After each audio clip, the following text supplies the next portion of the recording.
So today I'm going to be making a chuck tender steak.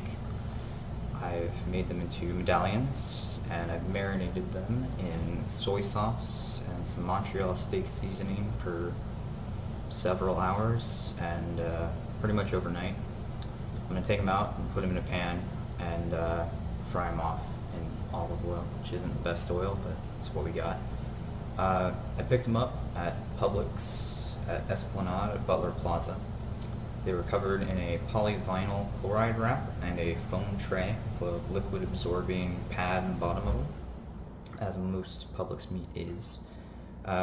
They were packaged off-site and shipped to Publix. Sometimes they repackage their meat. In this case, they had to slice it and then repackage it into medallions. So the chuck tender, or the mock tender, is the supraspinatus muscle. It's called the mock tender and the chuck tender, and it's part of the chuck. The muscle, the meat, was sold intact. It wasn't ground up. It was pre-sliced, and it was sliced a little bit thin, so we're going to have to cook it fast and hot so that we don't overcook it, because the chuck is a very coarse muscle and it can get really tough if you overcook it.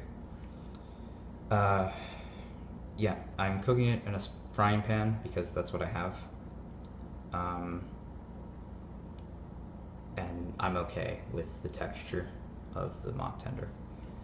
I had it in the fridge previously for a couple days. The last day, it's been marinating in a soy sauce and Montreal steak seasoning mixture.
An important step of cooking is to wash your hands. You're going to wash them for about 30 seconds. Sing happy birthday in your head twice.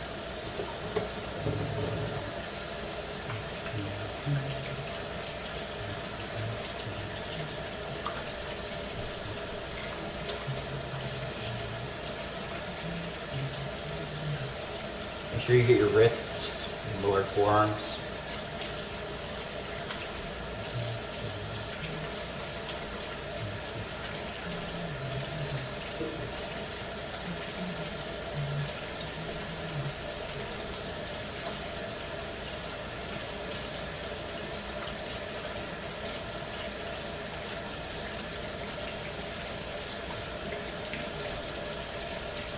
Get it in your fingernails too. It's important.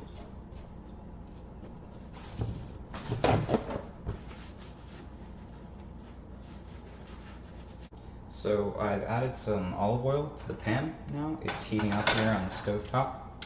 I have my steaks that are done marinating. I have a pair of clean tongs over here and a cutting board to rest the meat on once it's done cooking. And I got my little meat thermometer here. Alright, the pan is heated. We're going to go ahead and add our steaks.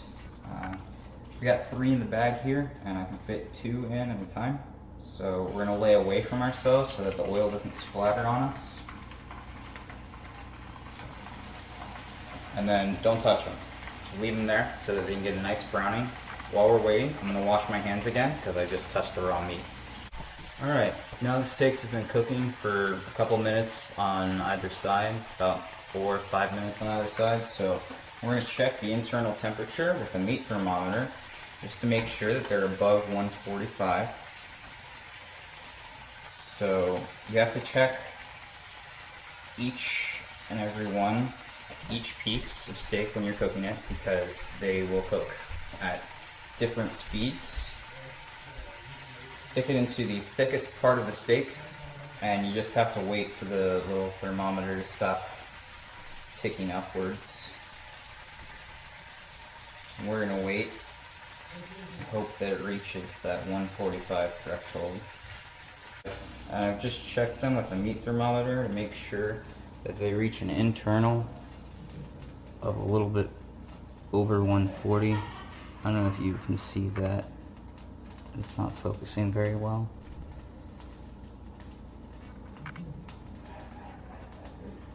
But it's over 140.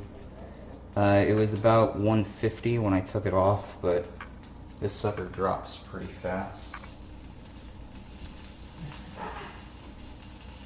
It'll reach up to about 145. A little higher, in fact. So we're gonna let the steaks rest for about 5-10 minutes, and then we'll cut in. I had to switch cameras because the other one died on me, but as you can see, we've got our steaks here, and I've got a little plastic baggie that I'm just gonna put them in so that we can store them in the fridge so that they don't go bad. This is what you do with leftovers if I were to have them. I'm gonna come back and eat these at a later date, but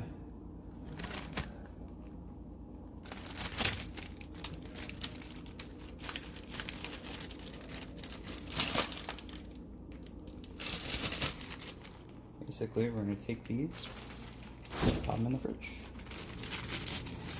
right there.